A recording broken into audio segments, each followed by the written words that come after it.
Shalom. Au nom du conseil divin sur la base de la parole révélée et de la prophétie reçue, j'adresse ces paroles à l'Amérique de la part de celui qui était, qui est et qui vient et de son conseil. Je réagis à l'occasion des paroles troublantes et inacceptables prononcées par Donald Trump au sujet de la protection d'Israël.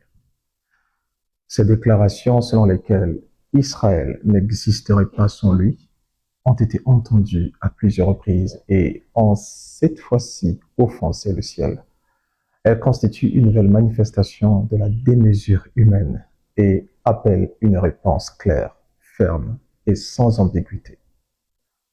Au nom de Dieu et des sept célestes, je condamne ces propos avec la plus grande fermeté.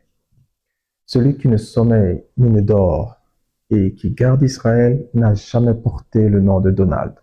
Il ne portera jamais le nom de Trump.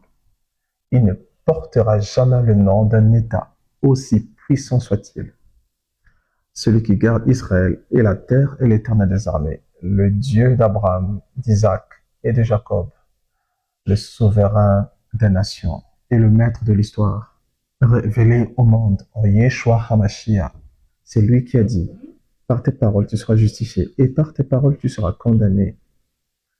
Monsieur Trump, souvenez-vous du roi Nebuchadnezzar au sommet de sa puissance.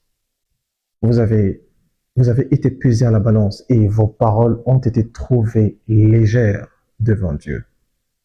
Vous attribuez à votre bras ce qui relève de sa main et revendiquez pour vous-même ce qui appartient à sa souveraineté.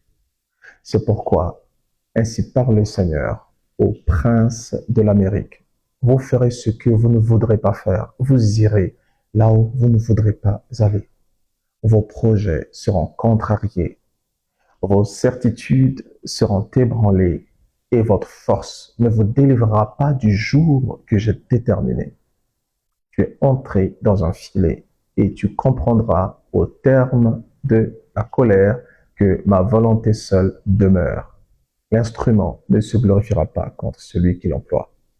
Et le prometteur d'un âge d'or et de paix ne pourra empêcher les temps difficiles qui viennent sur les nations. Je ferai de l'Amérique ce que j'ai fait à l'Égypte lorsqu'elle servait d'appui à Israël, un roseau brisé sur lequel nul ne pourra durablement s'appuyer. Que les nations entendent, que les puissants tremblent, que les humbles se souviennent. Ainsi parle le Seigneur, le Dieu d'Israël et des nations.